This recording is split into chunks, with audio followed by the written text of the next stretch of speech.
আসসালামু আলাইকুম ওয়া রাহমাতুল্লাহি ওয়া বারাকাতুহু। আলহামদুলিল্লাহ, সমস্ত প্রশংসা আল্লাহ সুবহানাহু ওয়া তাআলার জন্য। আজকে আপনারা ক্যাপশনে দেখতে পাচ্ছেন আমাদের ঈদুল আজহা স্পেশাল লাইভ। আর আজকে আমাদের সাথে উপস্থিত আছেন আমাদের প্রিয় উস্তাদ আহমদুল্লাহ সৈয়দপুরী হাফিজাহুল্লাহ। তো উস্তাদ, কেমন আছেন আপনি? আলহামদুলিল্লাহ, ভালো আছি। জাযাকাল্লাহ খাইরান। তোমরা সবাই কেমন আছো? জি, আলহামদুলিল্লাহ, আমরাও ভালো। হ্যাঁ, তো আপনি আমরা এখন অনেক আলোচনা। ভালো আছি উস্তাদ। আমরা আজকে আপনাকে পেয়ে খুবই খুশি হলাম। আপনার মাধ্যমে আজকে আমরা কিছু ইলমি হালাকা, কিছু ইলমি বিষয় নিয়ে আলোচনা শুনবো ইনশাআল্লাহ।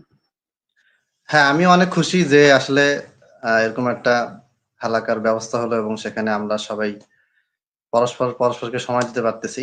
এটা ইনশাআল্লাহ আমাদের জন্য সাদকা জারিয়া হিসেবে আল্লাহ তাআলা কবুল করবেন। আমিন।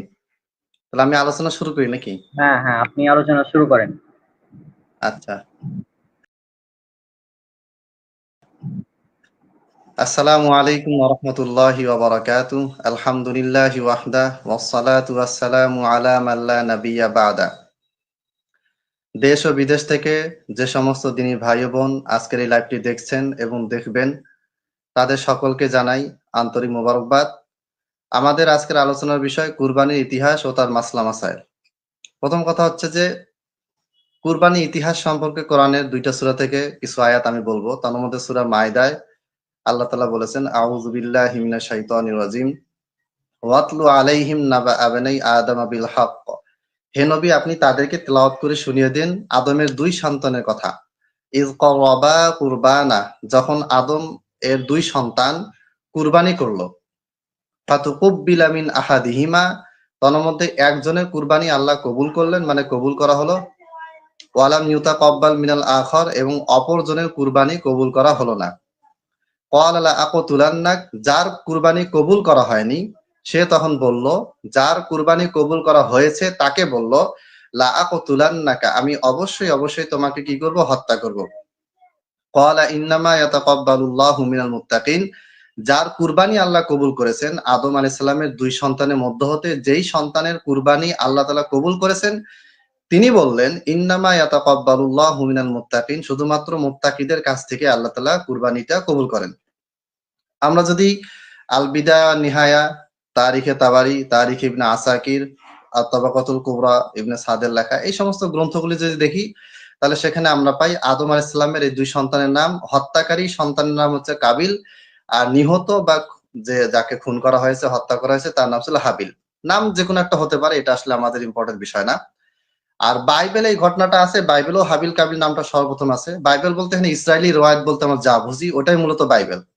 এর ভিতরে কিছু কথাবার্তা আছে উল্টাপাল্টা, কিছু কথাবার্তা আছে সঠিক, কিছু কথাবার্তা আছে সঠিক না বেঠিক সেটা প্রমাণ করা যায় না। তো এখানে বলা হয়েছে যে কাবিলের সাথে যে মেয়েটা জন্মগ্রহণ করেছে, যে বোনটা জন্মগ্রহণ করেছে, সে ছিল অনেক সুন্দরী। আর এই কাবিলের জোড়া, কাবিলের সাথে যে বোনটা জন্মগ্রহণ করেছে তার সাথে বিয়ে হওয়ার কথা হাবিলের সাথে।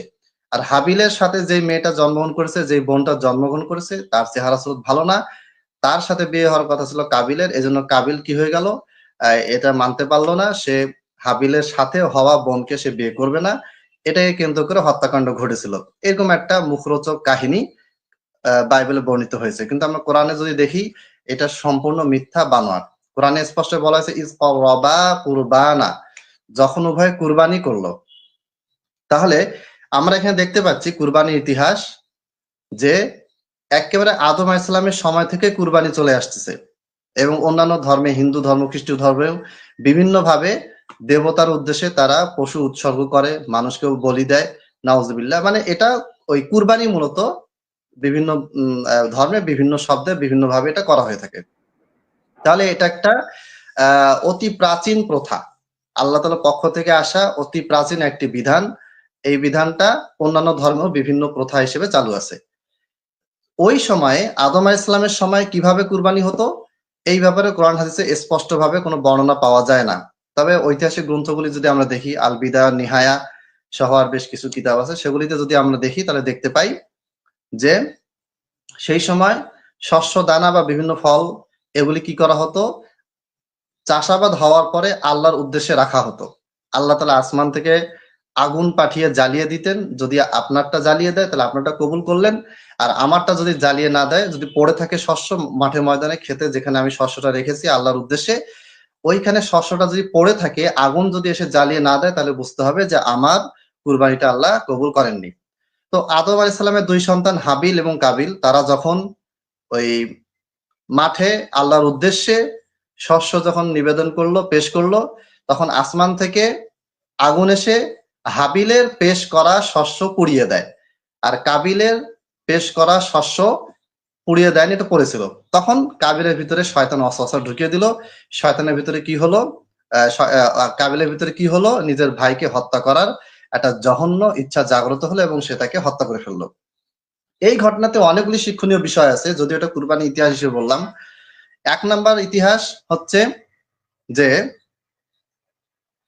রাগের বশত, হিংসা বশত, লোভের বশত আমরা এমন কিছু কাজ করে থাকি যে কাজগুলির জন্য পরবর্তীতে আমরা লজ্জিত হই, অনুশোচনা করি, কিন্তু তাতে লাভ হয় না। ওই একই সূরা মায়েদার কয়েকটি আয়াতের পরে আবার বলা হয়েছে ফাসবাহা মিনান নাদিমিন, কাবিল কি হলো, অনুশোচনাকারী ব্যক্তিদের অন্তর্ভুক্ত হয়ে গেল। তা আগে তো নিজের ভাইকে হত্যা করে ফেলেছে, এখন অনুশোচনা করতে কোনো লাভ নেই। তাহলে বোঝা যাচ্ছে রাগ, ক্ষোভ, লোভ, হিংসা, বিদ্বেষ, এক কথায় যেই জিনিসগুলি আমাদের সেন্সকে নষ্ট করে দেয়, ওই জিনিসগুলিতে যখন আমরা আক্রান্ত হবো, যখন প্রচন্ড রাগ হবো, তখন আমাদেরকে কি করতে হবে, অন্য কোনো কাজ করা যাবে না, রাগটাকে নিয়ন্ত্রণ করার চেষ্টা করতে হবে। যখন হিংসা ঢুকে যাবে, তখন অন্য কিছু করা যাবে না, হিংসাটাকে দ্রুত কমানোর চেষ্টা করতে হবে।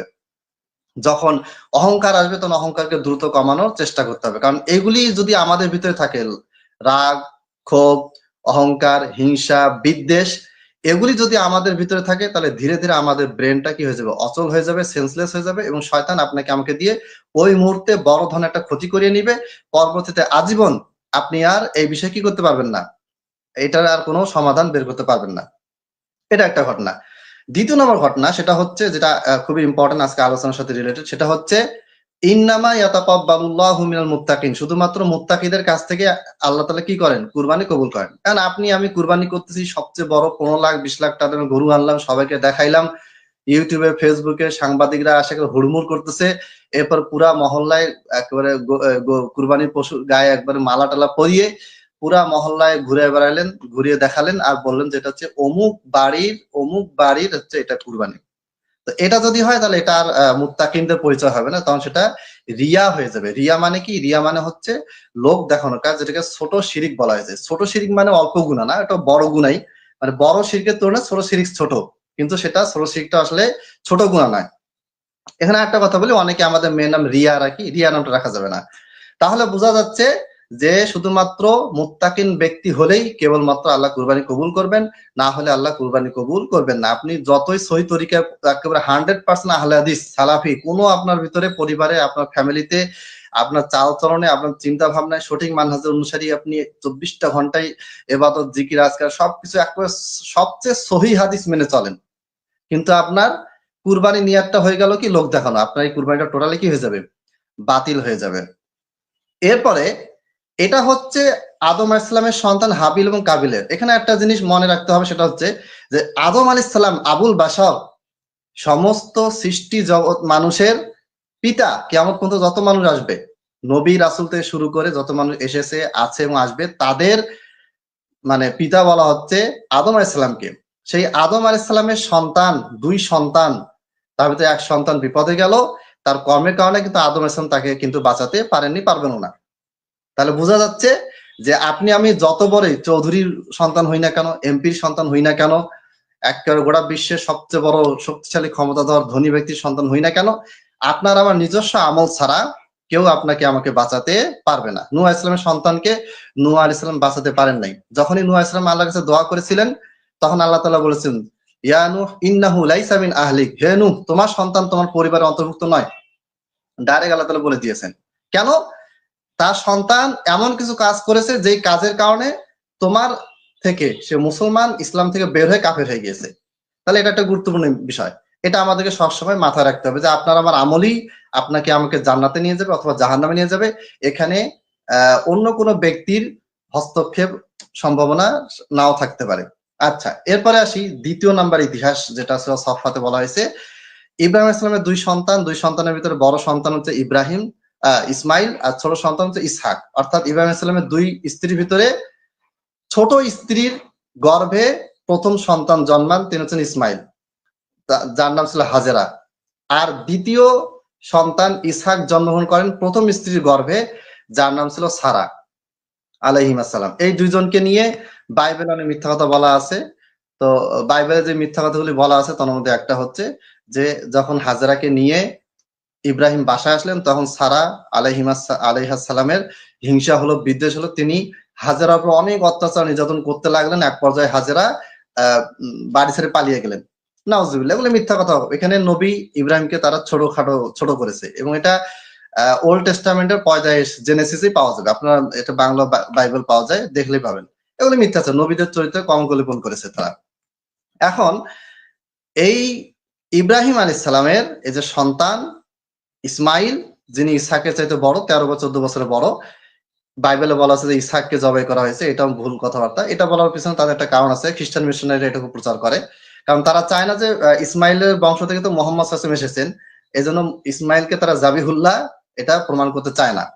তো ইসমাইল আলাইহিস সালাম যখন কি হলো, তিনি যখন একটু বড় হলেন, ফালাম্মা বালাগা মাআহু সাইয়া, যখন তিনি দৌড়াদৌড়ি করার মতো পর্যায়ে আসলেন, মানে ধরেন 6 বছর, 7 বছর, 8 বছর, বা মানে মোটামুটি এখন সে দৌড়াদৌড়ি করতে পারে, সবল সাবালক একটা ছেলে।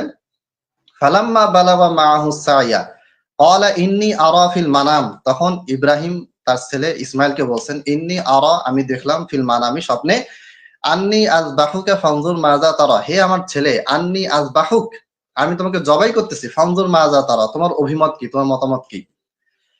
দেখেন, নবী যেমন ছিলেন তার সন্তানও নবী ছিলেন, তিনিও তেমনই ছিলেন। মানে তাদের ভিতরে আল্লাহ ভরসা এতটাই মজবুত ছিল যে বাবা এমন একটা স্বপ্ন দেখলেন যে আমি আমার সন্তানকে জবাই করতেছি, এটা দেখে বাবা কিন্তু ভীত হননি, এবং বাবা এটাতে ভাবেন যে আল্লাহ, এটা কেন আমি দেখলাম, আল্লাহ তুমি আমার এই বিধানটা পাল্টাই দাও, আমার এই পরীক্ষাটা চেঞ্জ করে দাও, তুমি আমার ছেলেকে অন্য কোন একটা আরো সহজ একটা পরীক্ষায় ফেলো, আমাকে আরো একটা সহজ পরীক্ষায় ফেলো। ইব্রাহিম আলাইহিস সালাম এই ধরনের কোনো হেজিটেশন তিনি ভোগেন নাই।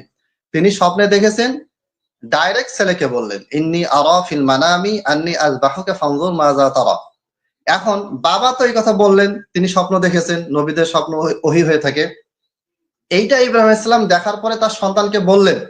তার সন্তান কি ভয় পেয়েছেন, বা বাবাকে বলেছেন যে বাবা আপনি কি করতেছেন, আমি আপনার আদরের সন্তান, আমাকে আপনি মারতে আসতেছেন, অথবা দৌড়ে মায়ের কাছে গিয়ে বলছে, দেখো বাবা এসব কি বলতেছে, এগুলি বলেছেন না।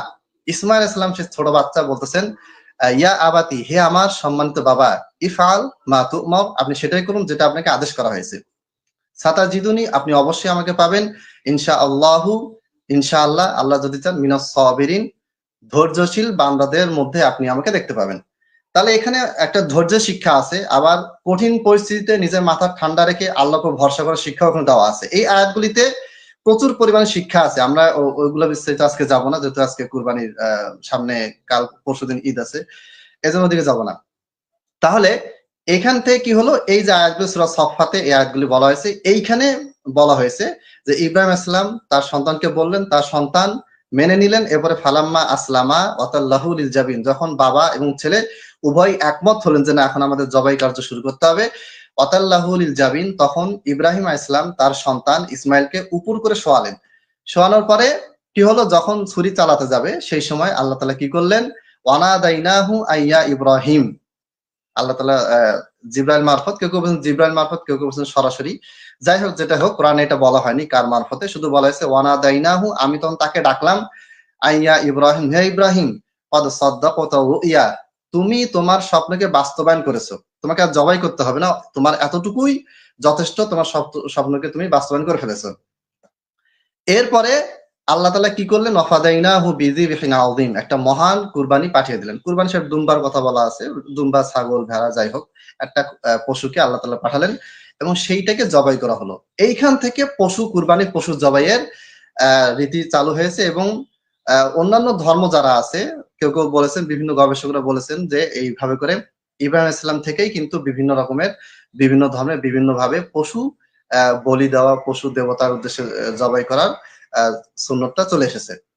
এবং ইব্রাহিম আলাইহিস সালামের অনুসারী তারা একদল আছে যারা নিজেকে ব্রাহ্মণ বলে, অনেকে মনে করে যে তারা ইব্রাহিম আব্রাহাম থেকে ব্রাহ্মণ শব্দটা এসেছে, আল্লাহ ভালো জানেন তথ্যটা কি। তবে বাকি যে অন্যান্য ধর্ম, খ্রিস্টান, ইহুদি, এরা সবাই ইব্রাহিমের ইব্রাহিমকে তাদের ধর্মের উৎস মনে করে, এবং খ্রিস্টানরা দাবি করে ইব্রাহিম আমাদের নবী, ইহুদিরা দাবি করে ইব্রাহিম আমাদের নবী, আমরা মুসলমান তো দাবি করিয়ে। তা আল্লাহ তাআলা এটা বলেছেন যে মা কানা ইব্রাহিমু ইয়াহুদিয়ান ওয়ালা নাসরানিয়ান ওয়ালাকিন কানা হানিফা মুসলিমা। ইব্রাহিম খ্রিস্টানও হননি, ইহুদিও হননি, বরং তিনি হচ্ছেন একনিষ্ঠ মুসলিম। তাহলে ইব্রাহিম ইসলাম থেকে এখান থেকে পশু জবাইয়ের রীতি চলে আসতেছে। এটা হচ্ছে সংক্ষিপ্ত ইতিহাস কোরআন থেকে।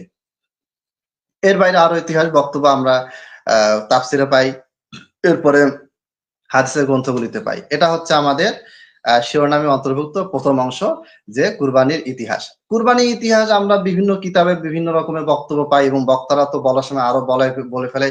বিশেষ করে ইসমাইল আলাইহিস সালামকে যখন জবাই করতে যায়, তখন একটা মানে মর্মন্তুদ ঘটনার একটা সুন্দর সচিত্র আমাদের সামনে পেশ করা হয়, যে ছেলেকে শোয়ালেন, তারপরে ইব্রাহিম সালাম চোখে কাপড় বেঁধে নিলেন, তারপরে বারবার ছুরি গলায় চালাচ্ছিল কিন্তু ছুরি পিছলে পিছলে যাচ্ছিল, অনেক কথাবার্তা। এগুলোর সাথে আসলে আমাদের কোনো সম্পর্ক নেই। এই সমস্ত ঘটনা এগুলি বাইবেলে কিছু পাওয়া যায়। বাইবেলের কথাগুলি ইসরায়েলি রওয়ায়াত হিসেবে বিভিন্ন ঐতিহাসিক কিতাবে বলা হয়েছে। সেই ঐতিহাসিক কিতাবগুলি থেকে আবার বলার সময় আমরা আবার আরো হাজারো রকম তথ্য অ্যাড করে দিছি, মানে বলতে আসি। উদ্দেশ্য কি? জনগণকে কি করা, আমার নিজের বক্তব্য নিজের প্রতি আকৃষ্ট করা। এটা খুবই জঘন্য একটা অপরাধ। এবার আসি মাসলা মাসাইল নিয়ে। মাসলা মাসাইল নিয়ে আসলে আমি 2017 সালে একটা বই অনুবাদ করেছি, হাফেজ জুবাইর আলী জাই রহিমাহুল্লাহ এর লেখা বই মাসাইলে কুরবানি। এটা সংক্ষিপ্ত বই, এর বাইরেও মাসলা মাসাইল আছে, মোটামুটি গুরুত্বপূর্ণ কিছু মাসলা সেখানে দেওয়া আছে। এই বইটা আমি অনলাইনে প্রতি বছরই ছাড়ি, এবছরও ছাড়ছি। এখান থেকে আপনারা কিছু মাসলা জেনে নেবেন। আর কিছু প্রশ্ন আমার কাছে এসেছে, সেই প্রশ্নগুলোরও কিছু বিষয় আমি আপনাদের সামনে আলোচনা করব। 1 নম্বর মাসলা, সেটা হচ্ছে যেটা খুব বেশি হয় প্রতি বছর, এটা নিয়ে ঝামেলাও হয়, সেটা হচ্ছে যে কুরবানির গরু, একটা গরু বা একটা উট হোক বা একটা গরু, এটা দিয়ে আমি কুরবানিও দেবো, গরুও জবাই করব, কুরবানি হিসেবে জবাই করবো, প্লাস আকিকাও দিব। তো এই ব্যাপারে অনেকগুলি রওয়ায়াত বিভিন্ন হানাফি মাযহাবের আলিম ওলামা পেশ করেছেন। এগুলি আমি লিখেছি এবং ভিডিও করতে চেয়েছি, কিন্তু ব্যস্ততার কারণে পারি নাই। একটা ভিডিও আমি ছেড়েছি, ওইটার কথা আমি একটু স্মরণ করিয়ে দিই। সবচেয়ে শক্তিশালী দলিল যেটা, সেটা হচ্ছে মুসনাদ আহমদে আছে, যে আল্লাহ নবী সাল্লাল্লাহু আলাইহি ওয়াসাল্লাম বলেছেন, যখন তোমাদের কোনো সন্তান জন্মগ্রহণ করে, তাহলে ছেলে হলে 2টা ছাগল, দুম্বা, ভেড়া, ছাগল, আর মেয়ে হলে একটা। বাস, এইখানে কুরবানি শব্দটা এসেছে, নুসুক শব্দটা আছে, এর মানে হচ্ছে কুরবানি। এখান থেকে অনেকে বলেছেন, হানাফি মাযহাবের অনেক আলেম ওলামা তারা বলে দিয়েছেন যে আসলে একই পশুতে কুরবানি এবং আকিকা দুইটাই করা যায়। কিন্তু এই হাদিসটার দিকে যদি আমরা তাকাই, এই হাদিসে স্পষ্টভাবে বলা আছে যে আসলে যদি কোনো সন্তান জন্মগ্রহণ করে, ছেলে হলে দুইটা পশু আর মেয়ে হলে একটা পশু। স্পষ্টভাবে বোঝা যাচ্ছে যে এটা ঈদুল আজহার কুরবানি নয়, এটা হচ্ছে আকিকার হাদিস। এবং ইমাম আবু দাউদ সহ অন্যান্য মুহাদ্দিসরা এই হাদিসটা যারা বর্ণনা করেছেন, তারা সবাই বাবুন ফিল আকিকাতি, আকিকার অধ্যায় বা আকিকার অনুচ্ছেদে তারা এটা আলোচনা করেছেন।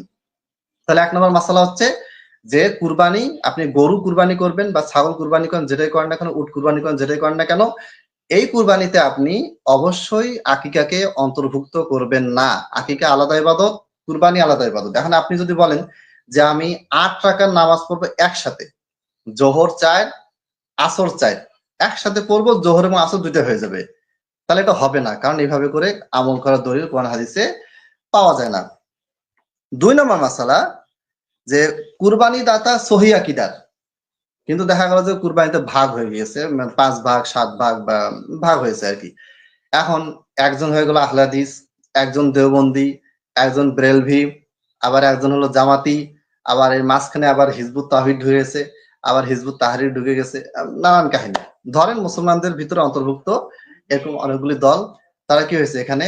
আচ্ছা, এখন এই যে অবস্থা, এই অবস্থাতে এখন কি করতে হবে, বিভিন্ন রকম, এখন আপনি আহলে হাদিস, সহি আকীদার, আরেকজন ঢুকেছে, আরো 5 জন 7 জন ঢুকেছে, ভাগ কুরবানি শুরু হয়ে গেছে।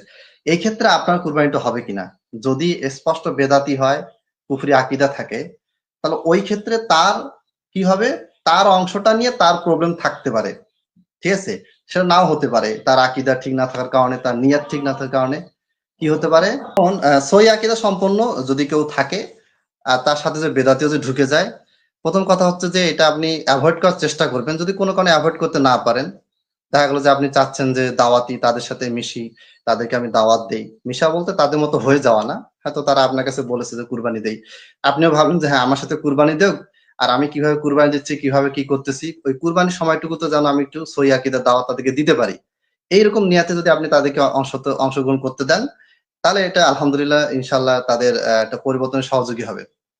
এখন একজন সুদখোর ঢুকলো, একজন মাজারের সিজদা দেয়, একজন মানে নানা রকম ক্যাটাগরিতে ঢুকেছে, কারো নিয়াত ঠিক নাই, কারো নিয়াত ঠিক আছে কিন্তু আকীদা ঠিক নাই। এই ক্ষেত্রে আপনার অংশে কোনো সমস্যা হবে না, মানে ওদের আমার ভুলের জন্য আপনার অংশটা বাতিল হবে না, আমারটা বাতিল হবে। 5 ভাগে হলো, এখন 4 জন হালাল ইনকামে ভাগ দিয়েছে আর একজন হারাম ইনকামে ভাগ দিয়েছে। কারো চুরি করা টাকা দিয়ে কারো বাড়িতে গরু চুরি করে টাকা চুরি করছে, ডাকাতি করছে, সুদ খেয়েছে, অবৈধভাবে মিথ্যা কথা বলে কারো কাছ থেকে টাকা নিছে, ওই টাকা দিয়ে কুরবানি করতেছে, তো তার কুরবানি তার অংশটা বাতিল হবে। এখানে অন্য যারা সহি আকীদার আছেন বা যাদের নিয়াত ঠিক আছে, যাদের টাকা হালাল, তাদের কুরবানিটা হয়ে যাবে, এতে কোনো প্রভাব ফেলবে না। তবে চেষ্টা করবেন এইরকম অবস্থাকে অ্যাভয়েড করার। প্রয়োজনে আপনি একটা ছাগল দিয়ে দেন, একটা গরু দিতে পারতেছেন, একটা ছাগল দিয়ে দেন, কিন্তু এইরকম সমস্যা পড়ার আগে থেকে আপনি সতর্ক থাকবেন যেন আপনার এরকম প্রবলেমে পড়তে না হয়। তারপরও যদি আপনি দাওয়াতের স্বার্থে হোক অথবা বাধ্য হয়ে সামাজিক স্ট্যাটাস রাখার জন্য, মানে বাধ্য হয়ে আপনি দিয়ে ফেললেন, ভাগে অংশ নিয়ে ফেললেন, ওদেরকে ভাগে রাখলেন, তাহলে ইনশাল্লাহ আপনার কুরবানি হয়ে যাবে, এতে কোনো সমস্যা হবে না। এরপরে 2 নম্বর মাসলা, সেটা হচ্ছে যে নবী সাল্লাল্লাহু আলাইহি ওয়াসাল্লাম বলেছেন সহিহ মুসলিমের হাদিস যে যখন তোমরা যুলহজ মাসের চাঁদ দেখো এবং তোমাদের মধ্য থেকে কেউ কুরবানি করার ইচ্ছা করো, তখন নিজের চুল নখ কাটা হতে বিরত থাকবে। এইখান থেকে আমাদের অনেকেই মনে করেন যে বাড়ির প্রত্যেকটা সদস্যকে চুল নখ কাটাতে বিরত থাকতে হবে। দেখা গেছে 5 বছর বাচ্চা, সেও চুল কাটে না, নখ কাটে না, স্ত্রীও নখ কাটে না, মা বাবা বয়স্ক হয়ে গেছে তারাও কাটে না, যে ব্যক্তিটা কুরবানি করে সেও কাটে না। কিন্তু হাদিসে বলা হয়েছে লিমান আরাদা আইয়ুদহিয়া, মান আরাদা, যে ইচ্ছা করেছে আইয়ুদহিয়া ঈদুল আজহার দিনে কুরবানি করতে। তো এখানে যে ব্যক্তি কুরবানি দাতা তার জন্য এই বিধান, সবার জন্য এই বিধান না। এখন ধরেন আমি কুরবানি দিব, আমার স্ত্রী আছে, আমার 2 ছেলে আছে, আমার মা আছে, আমার বাবা আছে আমার পরিবারে। তো এইখানে আমি একাই কুরবানি দাতা, আমার পরিবারের পক্ষ থেকে আমি কুরবানি দিচ্ছি, আমি একাই কুরবানি দাতা। আমার জন্য এই পহেলা জিলহজ থেকে, জিলহজের 1 তারিখ থেকে, মানে মাগরিবের পরে যখন চাঁদ দেখা গেল, মাগরিবের পর থেকে নিয়ে একেবারে কুরবানি সালাত পড়া পর্যন্ত, সালাতের আগ পর্যন্ত আমি এই সময়টা নখ চুল দাড়ি কাটবো না। কিন্তু আমার সন্তান চাইলে চুল নখ কাটতে পারে, আমার স্ত্রী চাইলে চুল নখ কাটতে পারবে, নাও কাটতে পারে, তার ইচ্ছা, এবার স্বাধীনতা আছে, কিন্তু আমি কাটবো না। কাটলে সেক্ষেত্রে আমার নেকি কমে যাবে, গুনাহ হবে। কিন্তু এখন এখানে একটা মাসলা ঢুকে গেছে, সেটা হচ্ছে যে আমি নিয়াত করলাম 5 তারিখে, মানে আমি কুরবানি করব কি করব না আমার কোনো ইয়া ছিল না, সিদ্ধান্ত ছিল না। পরে দেখলাম যে না, আমি আসলে তো পারতেছি না, থাক কুরবানি দেবো না। কিন্তু 5 তারিখে বা 6 তারিখে বা কুরবানির 2 দিন আগে বা 3 দিন আগে কোনো কারণে আমার ভিতরে সক্ষমতা ফিরে আসলো, আমি হয়তো কারোর কাছে টাকা পাই, টাকাটা পেলাম, বা বেতন পেলাম বা বোনাস পেলাম, বা কোনোভাবে একটা আর্নিং আমার হাতে আসলো এবং আমি নিয়াত করলাম যে না কুরবানি করব। তো ধরেন আজকে কুরবানির জিলহজ মাসের 5 তারিখে আমি চুল কাটাইছি, নখ কাটাইছি, 6 তারিখে আমি নিয়ত করলাম যে কুরবানি করব। তাহলে সেই ক্ষেত্রে হাদিসে কি বলা আছে এই ব্যাপারে? হাদিসে স্পষ্টভাবে কিছু বলা নাই, তবে এই হাদিসে বলা হয়েছে যে কুরবানি করবে সে চুল নখ কাটবে না। তার মানে বোঝা গেল যে যখন আপনি নিয়াত করেছেন 6 তারিখে, সেই দিন থেকে নিয়ে কুরবানি হওয়া পর্যন্ত আপনি আর চুল নখ কোনো কিছুই কাটবেন না। এটা হচ্ছে ওই 2 নম্বর মাসলার সাথে রিলেটেড এই মাসলা।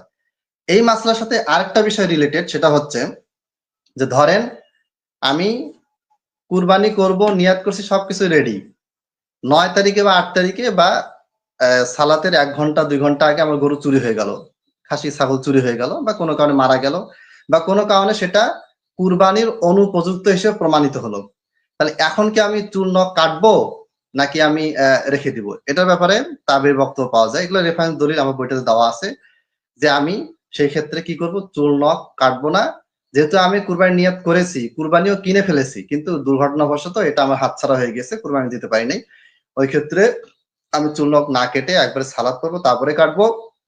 আর ইনশাল্লাহ আমি নিয়াতটা ঠিক রাখার কারণে আমি কুরবানির নেকি পেয়ে যাব। এটা কোনো মারফু হাদিসের সরাসরি নয়, মাকুব হাদিসে নয়, এটা তাবিঈ থেকে আসার পাওয়া যায়।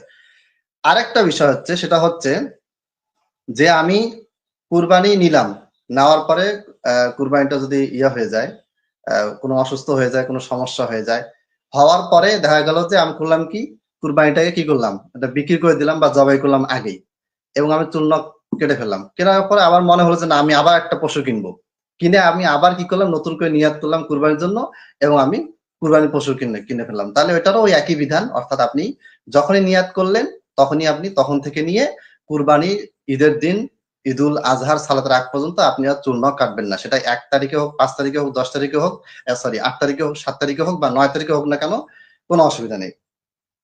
3 নম্বর মাসালা সেটা হচ্ছে যে, যেটা নিয়ে খুব কথাবার্তা হচ্ছে, সেটা হচ্ছে ঈদ আসলে কোন দিন হবে না হবে, এবং ওই যে যদিও এটা শুনে বলা নেই, সেটা হচ্ছে আমরা আরাফাত সিয়াম কোন দিন রাখবো, এটাই কিন্তু অনেক কথাবার্তা হচ্ছে। এটা আমি সংক্ষেপে বলে রাখি। প্রথম কথা হচ্ছে যে আমাদেরকে মনে রাখতে হবে, এটা 3 নম্বর মাসালা, আমাদেরকে মনে রাখতে হবে যে ফিকহি মাসলা মাসাইল, যেখানে ইস্তিহাদের মানে বড় বড় আলেমদের ভিতরে ইস্তিহাদ হয়েছে, গবেষণা হয়েছে, এগুলি মাসালায় আমাদেরকে কঠোর হওয়া যাবে না।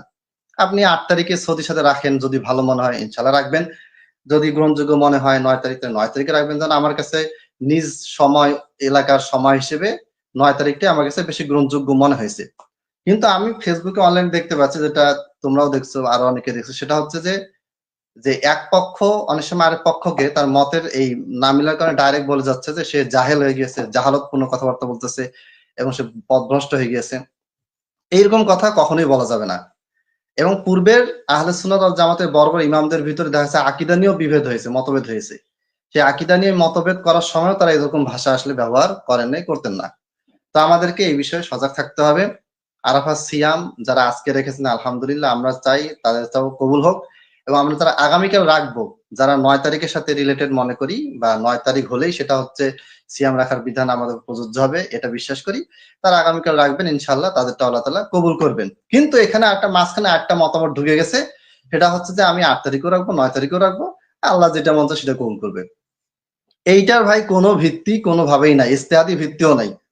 ইস্তেহাদের একটা ভিত্তি থাকবে যে হাদিসে আছে, হাদিস থেকে আমি মাসলা মাসাল বের করার সময়, গবেষণা করার সময়, কিয়াস করার সময় আমি একটা মত পেলাম, ওই হাদিস থেকে আবার মুসাব্বির গবেষণা করে একটা মত পেল। তার মানে মুসাব্বিরের মত, আমার মত, আবার এই যে তাকবীর ইসলাম রনকের মত, উৎস কিন্তু একটাই, হাদিস বা কোন একটা আয়াত।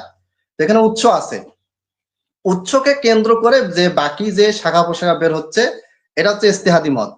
কিন্তু এই যে 8 তারিখেও রাখবো, 9 তারিখেও রাখবো, 2 দিনে রাখবো, যে কোনো একটা কবুল করবেন, এটার পক্ষে কোনো উৎস, কোনো মূল, কোনো ভিত্তি নাই। কাজেই এই ধরনের কথা বলা যাবে না, এটা কোনোভাবেই আসলে আমাকে গ্রহণযোগ্য মনে হয়নি। অতএব আপনি আজকে যারা রেখেছেন আলহামদুলিল্লাহ, কোনো সমস্যা নেই, যারা রাখেনি তারা কালকে রাখবেন, কোনো অসুবিধা নেই।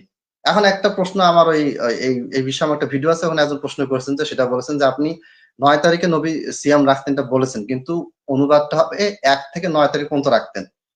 তো প্রথম কথা হচ্ছে যে 1 থেকে 8 তারিখ পর্যন্ত যে সিয়ামগুলি, সেগুলি নিয়ে আসলে আমি কথা বলি নাই। 8 তারিখে যে আমরা ইয়ামুত তারবিয়া রাখি, এগুলো আসলে এটা নিয়ে আলোচনা করি নাই।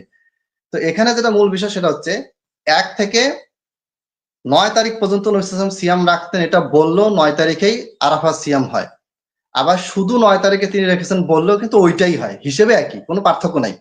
এই কারণে ওই কথা আমি বলেছি। তাহলে এটা আমি আজকে ভিডিওতে ক্লিয়ার করে দিচ্ছি যে এই মাসআলায় আপনারা কখনোই কঠোর হবেন না, কোনোভাবে হওয়া যাবে না। যদি আমি আগে কঠোর হয়ে থাকি তাহলে সেটা আমার ভুল, কিন্তু এখন থেকে আমি কঠোরতা প্রদর্শন করব না। আগে করি নাই, তারপর যদি করে থাকি সেটা আমার ভুল হয়েছে। 2 নাম্বার, এই মাসালায় কেউ কাউকে পথভ্রষ্ট বলা, গোমরা বলা, কোনোভাবে এটা গ্রহণযোগ্য নয়, কাম্য নয়, অনুচিত, কোনোভাবে এটা করা যাবে না। এটা আমাদেরকে মাথায় রাখতে হবে। এবার আসি 4 নম্বর মাসালা। 4 নম্বর মাসালা হচ্ছে মুসিন্না পশু দ্বারা কুরবানি করতে হবে। মুসিন্না কি জিনিস? মুসিন্না হচ্ছে প্রথমে যে দাঁতটা হয়, জন্মের সময় যে দাঁতটা হয়, এটা ভেঙে গিয়ে আবার দাঁত বের হয়, মানে প্রাপ্তবয়স্ক, ওই দাঁতটা হওয়ার পরে তাকে প্রাপ্তবয়স্ক বলা হয়। গরু, ছাগল, যে পশুটা আপনি কুরবানি করবেন সেটাকে মুসিন্না হতে হবে। কুরবানির ক্ষেত্রে কিন্তু মুসিন্না শর্ত নাই, বা অন্যান্য ক্ষেত্রে আপনি একটা গরু জবাই করলেন, করে আপনি এতিমখানায় দান করলেন সদকা হিসেবে, সেই ক্ষেত্রেও কিন্তু এটা শর্ত নয়।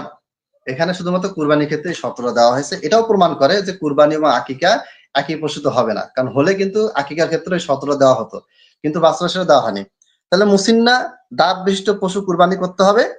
আর কোনো কারণে যদি আপনি মুসিন্না না পান, দেখা যাচ্ছে যে আপনি চেষ্টা করেন পেলেন না, তখন সেই ক্ষেত্রে 1 বছর বয়সী একটি দুম্বা কুরবানি করলেই সেটা দিয়ে কুরবানি ইনশাআল্লাহ জায়েজ হবে। সহিহ মুসলিমের 1963 নম্বর হাদিস। এটা একটা।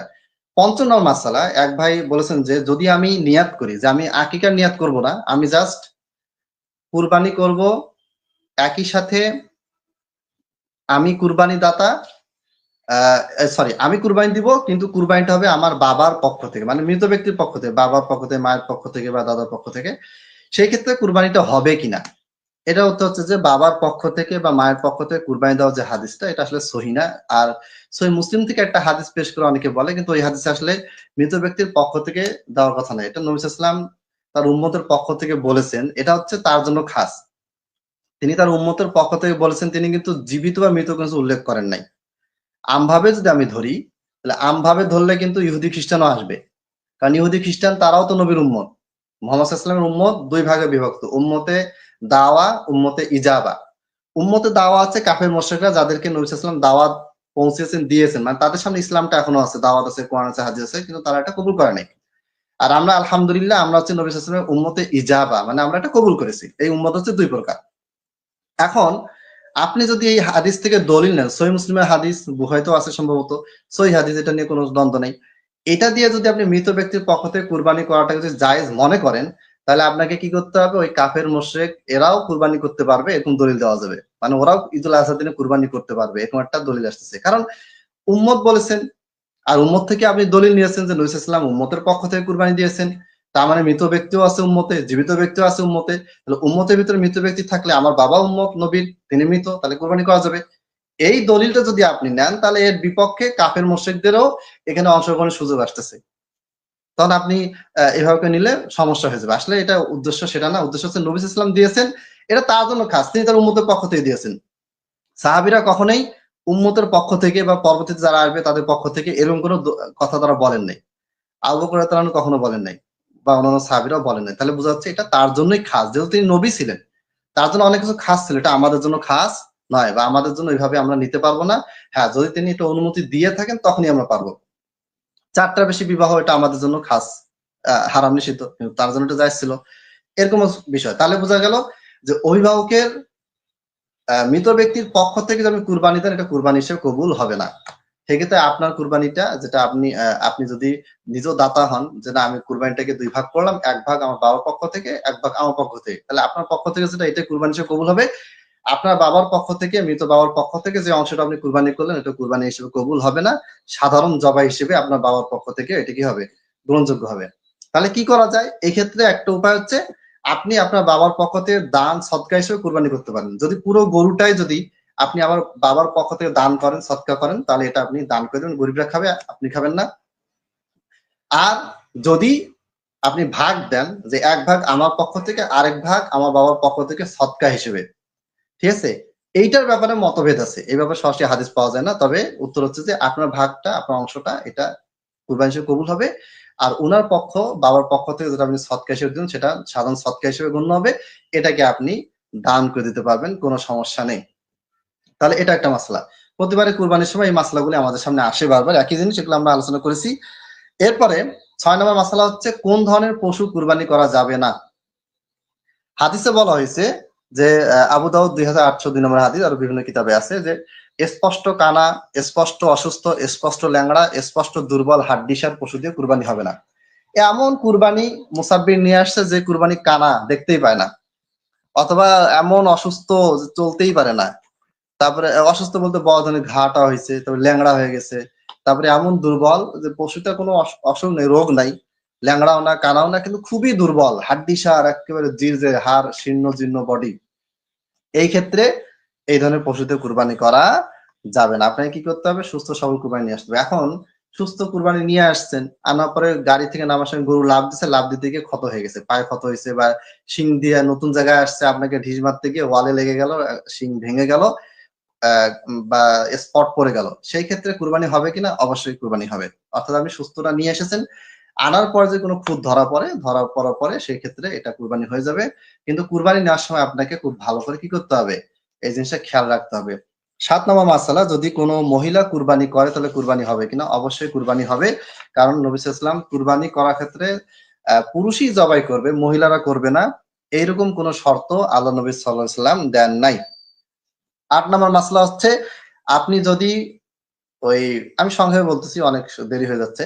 8 নম্বর মাসলা হচ্ছে যে যদি কোনো ব্যক্তি যেখানে সালাত পড়লো ঈদের মুসল্লা, সেখানে যদি পশু কুরবানি করতে চায়, কুরবানি করতে পারবে, কোনো অসুবিধা নেই। 9 নম্বর মাসলা হচ্ছে, যদি আপনি কোনো ব্যক্তিকে ডাকেন, কসাইকে ডাকেন, সে যদি কুরবানি গরু জবাই টবাই করে দেয়, তাহলে তাকে আপনার যে অংশটা ভাগ দেন বা পুরো গরুটা যেটা আর কি কুরবানি হলো, এইখান থেকে কোনো কিছু তাকে মজুরি হিসেবে দেওয়া যাবে না। কারণ কুরবানি এটা আল্লাহর জন্য উৎসর্গ করা হয়েছে, নৈকট্যের জন্য। এটা কিন্তু বিক্রি ব্যবসার জন্য না। আপনি কুরবানি করলেন, করার পরে আপনি মজুরি দিয়ে দিলেন, আপনার পকেট থেকে মজুরি দিবেন, আলাদা করে আপনি টাকা দিবেন।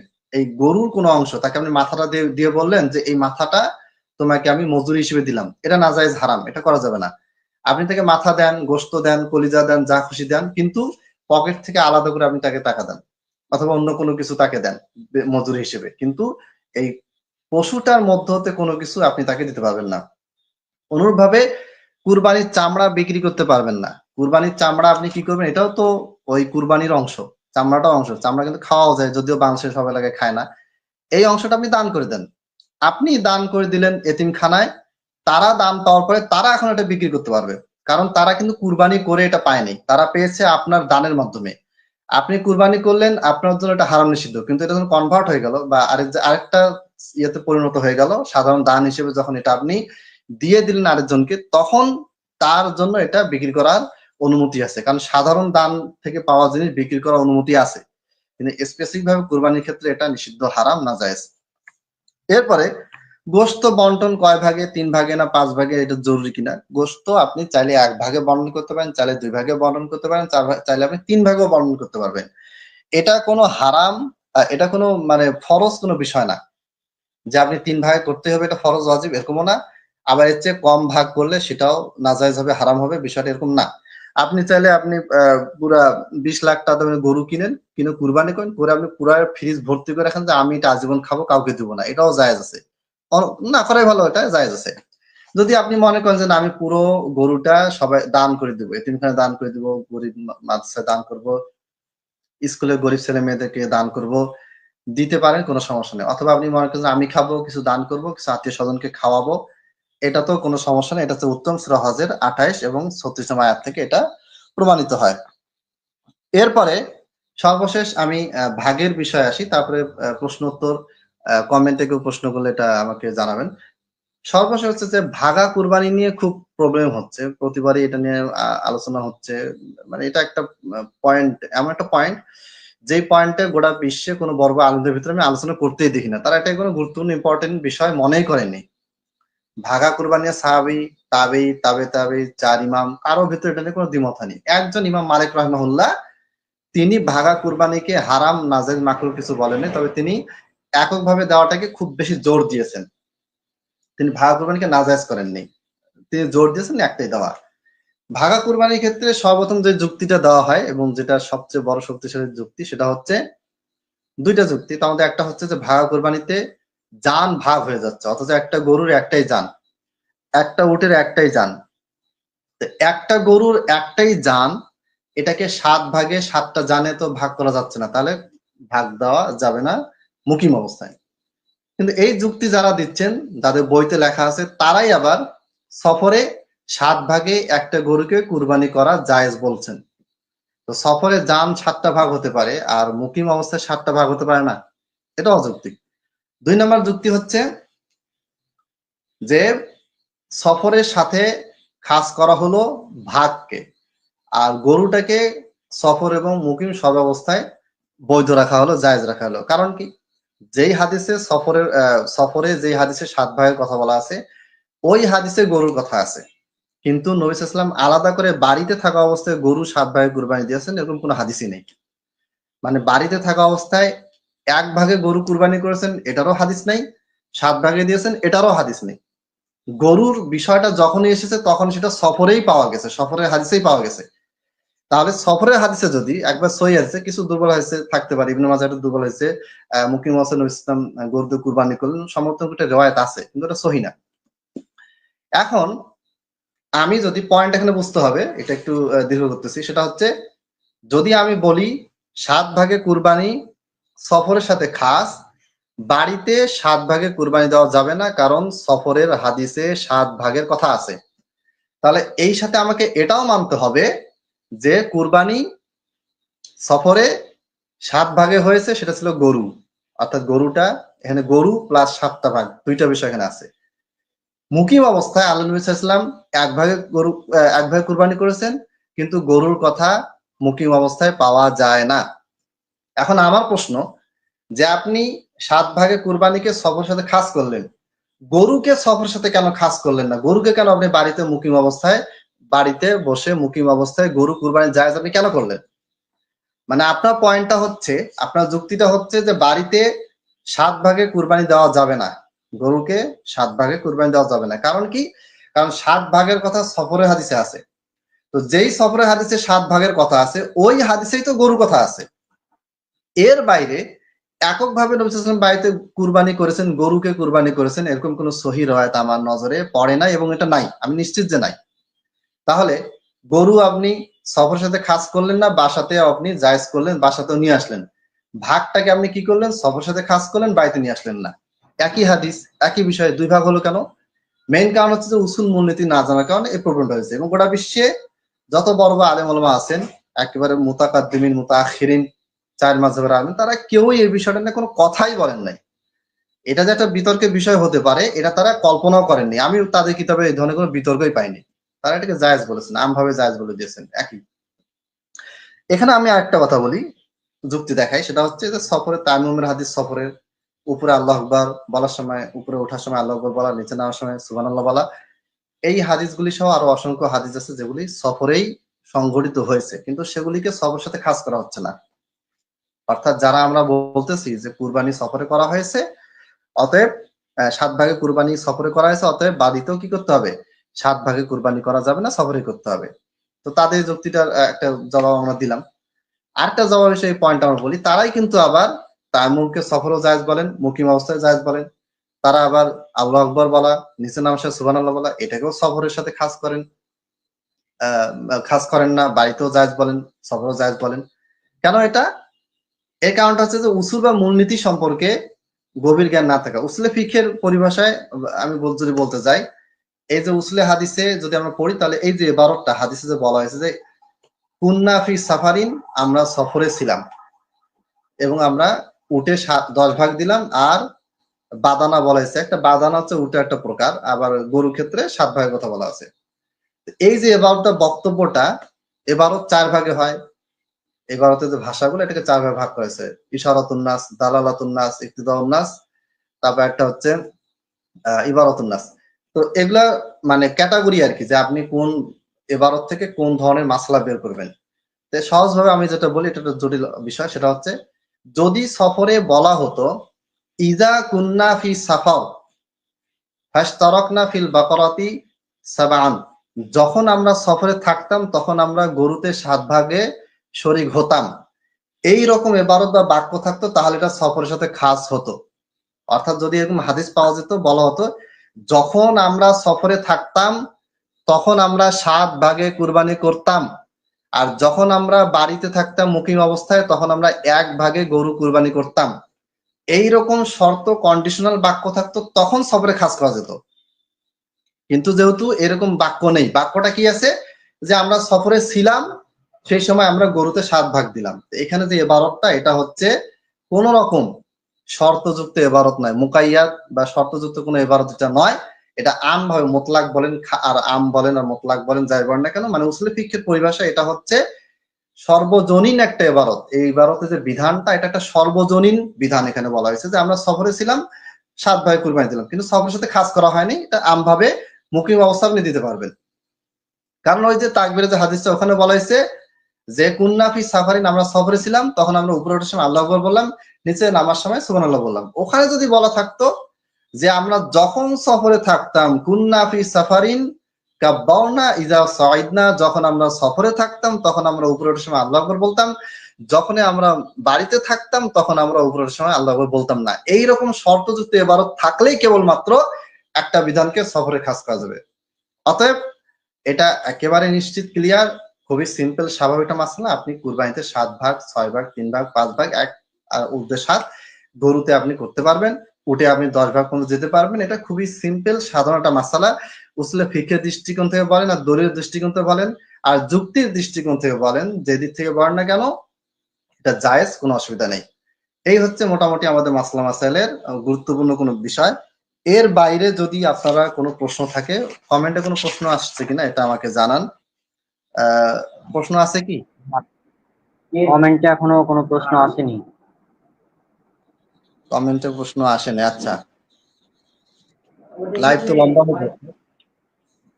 আচ্ছা, আমি এখানে একটা প্রশ্ন করি যে অনেকে বলছিল এটা যে জিলহজ মাসের যখন চাঁদ উঠে, আমার কথা কি শোনা যায়? হ্যাঁ হ্যাঁ, শুনতে পাচ্ছি, বলো। হ্যাঁ, তো জিলহজ মাসের যখন চাঁদ দেখা যায় তারপর থেকে নিয়ে অন্যান্য পশু জবাই করা যাবে কিনা? মানে অনেকেই মানে বাজার থেকে মুরগি কিনে খায়, হ্যাঁ এটা যাবে না মানে একজন বলছিল আর কি এরকম। হ্যাঁ হ্যাঁ হ্যাঁ, তো এটা এটা এটা ইম্পর্টেন্ট। এটা উত্তর হচ্ছে যে এটা অবশ্যই যাবে, কারণ কুরবানির জবাইয়ের সাথে অন্যান্য পশু জবাইয়ের কোনো সম্পর্ক নেই। এখন যদি জি তুমি চাও যে আমি 2টা গরু কিনবো, একটা গরু আমি যে কোনো দিন 1 থেকে 10 তারিখের ভিতরে যে কোনো দিন মানে জবাই করব, করে সেই মাংসটা আমি খাবো, তুমি এটা করতে পারবা, কোনো অসুবিধা নেই, কারণ এই ব্যাপারে কোনো নিষেধাজ্ঞা নেই। এমনকি তুমি যদি এইটা চাও যে নামাজের আগে আমি এই সাধারণ জবাইটা করবা, নামাজের পরে সে কুরবানি করবো, সেটাও জায়েজ আছে। যদি তুমি এটাও চাও যে আমি সালাত পড়ে এসে প্রথমে আমি সাধারণ মানে এমনি জবাইয়ের জন্য যে কুরবানিটা গরুটা রাখছি ওটা আমি জবাই করব, তারপর আমি কুরবানি পশুটা জবাই করব, এটাও জায়েজ আছে, কারণ এখানে কোনো আহ শর্ত দেওয়া হয়নি, হাদিসে এই ধরনের কোনো বাক্য নেই। অতএব কেউ যদি মুরগি কিনে জবাই করতে চায়, ছাগল গরু ভেড়া যা খুশি সবই জবাই করতে পারবে 1 থেকে 10 তারিখ, 12 13 14, মানে যে কয়টা দিন কুরবানি ধরা হচ্ছে এই কয়টা দিনের ভিতরে সে ইচ্ছা মতন যে কোনো পশু যে কোনো প্রাণী জবাই করতে পারবে, কোনো অসুবিধা নেই। প্রশ্ন আচ্ছা। শেষ না আরো আছে? আসলে এটা হ্যাঁ, আগে ঘোষণা দেওয়া হচ্ছে, প্রশ্ন থাকবে, ঠিক আছে, তারপর বলো। আচ্ছা এখন তাকবিরুল ইসলাম, তোমার কোনো প্রশ্ন থাকলে করতে পারো। আচ্ছা। আসসালামু আলাইকুম। আমার ওস্তাদের কাছে প্রশ্ন হচ্ছে যে আচ্ছা। গর্ভবতী মহিলার মানে মাদি যদি গরু যদি মাদি হয়, তাহলে সেখানে যদি মানে বাচ্চা যদি থাকে জবাই করার সময়, তাহলে ওই সময় কি ওই বাচ্চাটা কি জবাই করা লাগবে নাকি ওটা কি করতে হবে? হ্যাঁ, এই ব্যাপারে স্পষ্ট হাদিস আছে, এটা একটা খুব বিতর্কিত মাসালা, 4 মাযহাবের ভিতরে এটা নিয়ে খুব বিতর্ক আছে। যাকাতুল জানিনি যাকাতু উম্মিহি, স্পষ্ট হাদিস আছে যে মাকে জবাই করলে সন্তানেরও জবাই এটা হয়ে যাবে। অর্থাৎ এই যে পেটে যে বাচ্চাটা আছে এটাকে আবার নতুন করে জবাই না করলেও শুধু মাকে জবাই করার মাধ্যমে এটা খাওয়া হালাল হবে। অর্থাৎ মাকে জবাই করা হলো, করার পর পেটে বাচ্চাটা আসলো, বাচ্চাটা বের হলো, এই বাচ্চাটাকে এখন জবাই না করেও ডাইরেক্ট কেটে টেটে আপনি খেতে পারবেন। আর যদি আপনি চান যে এটাকে আবার জবাই করবেন, তাহলে এটা শরীয়তে এটাকে কোনো ইয়ে দেওয়া হয়নি, ইম্পর্টেন্স দেওয়া হয়নি, বা বলা হয়নি যে আবার নতুন করে জবাই করলেই বাচ্চাটা খাওয়া যায় যাবে, এরকম কোনো কথা বলা হয়নি। ডাইরেক্ট বলেছে যাকাতুল জানিনি যাকাতু উম্মিহি, অর্থাৎ মাকে জবাই করলেই পেটে থাকা বাচ্চাও এটা জবাই হিসেবে কাউন্টেড হবে, গ্রহণযোগ্য হবে। অতএব কেউ যদি মাকে জবাই করে তারপরে পেট থেকে যদি বাচ্চা বের হয়, এই বাচ্চাটাকে আর জবাই করা লাগবে না, এটা জবাই না করে ডাইরেক্ট কেটে টেটে এটাকে খাওয়া যাবে, কোনো অসুবিধা নেই। তবে কাজে রুচি না হয় নাও খেতে পারে, কেউ যদি মন চায় যেটা অন্য কাউকে দিয়ে দেবো, রুচি হচ্ছে না খাবে না, আজ এই কাজে সন্ধ্যা থেকে জবাই করবো, বাচ্চাটাও জবাই করবো, করতে পারে, কিন্তু শরীয়ত এটাকে জবাই করার জন্য কোনো বাধ্যবাধকতা দেয়নি। মাকে জবাই করলে সন্তানেরও জবাই হয়ে যাবে। হ্যাঁ, 2 নম্বর প্রশ্ন শেষ, 3 নাম্বার। আপাতত আর কোনো প্রশ্ন নাই। এখন রণক আপনার যদি লাইভ, কোনো প্রশ্ন। হ্যাঁ হ্যাঁ হ্যাঁ, লাইভে অনেকক্ষণ হয়ে গেছে, আমরা কি আজকে শেষ করে দেবো তাহলে? হ্যাঁ, শেষ করে দিই, কারণ অনেক লম্বা হয়েছে, লম্বা লাইভ মানুষ দেখতে চায় না। হ্যাঁ, আমার কিন্তু শেষ করে দিতে পারো, সমস্যা নাই। আর শেখ, যাওয়ার আগে আপনার কাছে একটু অনুরোধ থাকবে, আপনার যদি কোনো উপদেশ যদি দিতে পারেন আমাদের এই প্ল্যাটফর্মে প্রচার করার জন্য, তাহলে আমরা সেই বিষয় নিয়ে কাজ করার চেষ্টা করব। আমার উপদেশ বা নসিহত বা অনুরোধ অনেকগুলি আছে, তার মধ্যে একটা হচ্ছে যে আমাদের অনলাইনে আমাদের আজ থেকে 10 বছর আগে আমাদের সালাফিদের ভিতরে যতটা ঐক্য ছিল এখন সেটা কমে গেছে। এবং এটার একটা বড় কারণ হচ্ছে, প্রায় সব গ্রুপে এটা হচ্ছে, সবার ভিতরে বিভেদ বাড়তেছে, আমাদের ভিতরে বাড়তেছে। এটা একটা মেইন কারণ হচ্ছে যে আমাদের ভিতরে দুনিয়া বিমুখতা বেড়েছে, এবং আমাদের দাওয়াতি কাজের কারণটা হচ্ছে অন্যকে বাস দেওয়া। জবাব তো দিতে হবে দলিল ভিত্তিক, কিন্তু আমরা আমাদের ভিতরে দেখা যাচ্ছে যে ছোটখাটো বিষয় নিয়ে আমাদের ভিতরে খুব বেশি ঝগড়া বিতর্ক করছে এবং এটাকে কেন্দ্র করে আমাদের ভিতরে বিভেদ বাড়তেছে। রিসেন্টলি কয়েকদিন আগে ভারত পাকিস্তানের যুদ্ধ হয়েছিল, এটাকে কেন্দ্র করে ভারতের আমাদের দিনী ভাই তাদের সাথে আমাদের কিন্তু একটা দ্বন্দ্ব তৈরি হয়ে গিয়েছিল। তো এই জিনিসগুলা থেকে আমাদেরকে বেঁচে থাকতে হবে। যারা এই ধরনের দ্বন্দ্বে লিপ্ত থাকবে তাদের দ্বন্দ্বটাকে কমানোর জন্য তোমাকে আমাকে চেষ্টা করতে হবে এবং এই দ্বন্দ্বগুলিতে কোনোভাবে নিজেকে জড়ানো যাবে না। আমি পোস্টটা দিয়েছিলাম যে এখানে পোস্ট দেওয়ার পর বেশ কিছু ভারতের কিছু ভাই তারা আমার কাছে আবার মেসেজ দিয়েছে, তারা ওই বিষয়ে লেখালেখি বন্ধ করে দিয়েছে। তো আমার ১ নম্বর নসিহা, এটা আমার জন্য, তোমাদের জন্য, সবার জন্য, সেটা হচ্ছে যে আমাদের অনলাইন প্ল্যাটফর্মে আহলুল হাদিস সালাফিদের দাওয়াতি কার্যক্রমটা থেমে গিয়েছে। কিন্তু আমরা সবসময় অনলাইনে আছি, ২৪টা ঘন্টায় অনলাইনে আছি, ২৪টা ঘন্টায় আমরা সময় দিচ্ছি, অন্যের সময় নিচ্ছি, কিন্তু আমাদের ভিতরে দাওয়াতি কাজের পরিবর্তে কিভাবে অন্যকে বাস দেওয়া যায়, কিভাবে সবসময় পিছিয়ে লেগে থাকা যায়, কারো কোনো প্রবলেম পেলে সেটাকে কেন্দ্র করে খুব বেশি আলোচনা সমালোচনা করা যায়, এই জিনিসটা আমাদের ভিতরে হচ্ছে, এটা থেকে আমাদেরকে বেরিয়ে আসতে হবে। ১ নম্বর নসিহত। ২ নম্বর নসিহত হচ্ছে যে আলেমদের, আচ্ছা একটা প্রশ্ন এসেছে, আমি একটু পরে বলতেছি। আলেমদের বিষয়গুলিকে আলেমদের হাতে ছেড়ে দেওয়া ভালো। ধরেন একজন আলেম, তিনি আরেকজন আলেমের ব্যাপারে একটা মন্তব্য করছেন যেটার সাথে আকীদা মানহাজের কোনো সম্পর্ক নেই, হয়তো রাগের ক্ষোভে, রাগের বশে একজন আরেকজনকে বলে ফেলেছেন। ধরেন আমি মোসাব্বিরের বিরুদ্ধে বলে ফেললাম, মোসাব্বির আমার বিরুদ্ধে বলে ফেললো, সেটা আলেম হোক আর যে কেউ হোক। এখন এটাকে কেন্দ্র করে অন্যদেরকে এটা নিয়ে মাথা ঘামানো যাবে না। কারণ অন্যদেরকে যেটা করতে হবে, আমাদের ভিতরে যেন সমাধান চলে আসে সেটা পর্যন্ত অপেক্ষা করতে হবে। আমরা যেটা করি সেটা হচ্ছে যে একজন আলেম আরেকজন আলেমকে নিয়ে একটা মন্তব্য করেছেন, দেখা যাচ্ছে ওটা আকীদার সাথে সম্পর্ক নেই, মাসলার সাথে সম্পর্ক নেই, জাস্ট কোন একটা বিষয়কে কেন্দ্র করে ভুল বোঝাবুঝি। এখন আমরা ২ ভাগ হয়ে গেলাম, একদল ওই পক্ষে, একদল এই পক্ষে। এরপরে শুরু করলাম একবার ইচ্ছা মতন ট্রল করা, হাসি করা, ঠাট্টা তামাশা করা। এই জিনিসগুলি থেকে আমাদেরকে বেঁচে থাকতে হবে। এটা হচ্ছে আমার ২ নম্বর নসিহত। আচ্ছা, প্রশ্ন আসছে ব্রাদার আলী আরমান, আসসালামু আলাইকুম। ওয়ালাইকুম আসসালাম ওয়া রাহমাতুল্লাহ। আমার প্রশ্ন, ভাগে কুরবানি করার দলিল কি সাহাবীদের থেকে রয়েছে মুকিম অবস্থায়? মুকিম অবস্থায় ভাগের কুরবানি সাহাবীদের থেকে পাওয়া যায় না। ইবনে উমর রাদিয়াল্লাহু আনহু থেকে একটা বর্ণনা পাওয়া যায় যেখানে তিনি কুরবানি সফর হোক মুকিম হোক সব অবস্থায় ভাগ অথবা এককভাবে দেওয়া যায়, এই মর্মে একটা রিওয়ায়াত পাওয়া যায়। সেখানে সরাসরি তিনি বলেন না, ইশারা পাওয়া যায় আরকি। আর সাহাবীদের থেকে এভাবে করে পাওয়া যায় না। সাহাবীদের থেকে ওই ধরনের স্পষ্টভাবে তারা যে সব সাহাবী যে আবার ভাগে কুরবানি করেছেন এটা যেমন পাওয়া যায় না, আবার তারা যে মুকিম অবস্থায় একটা দিয়েছেন নাকি ভাগ দিয়েছেন এ ব্যাপারে স্পষ্ট অত বেশি বিবরণ পাওয়া যায় না। জাস্ট তারা কুরবানি দিতেন, কেউ গরু কুরবানি দিতেন, কেউ ছাগল কুরবানি দিতেন, দুম্বা কুরবানি দিতেন, এইরকম বক্তব্য পাওয়া যায়।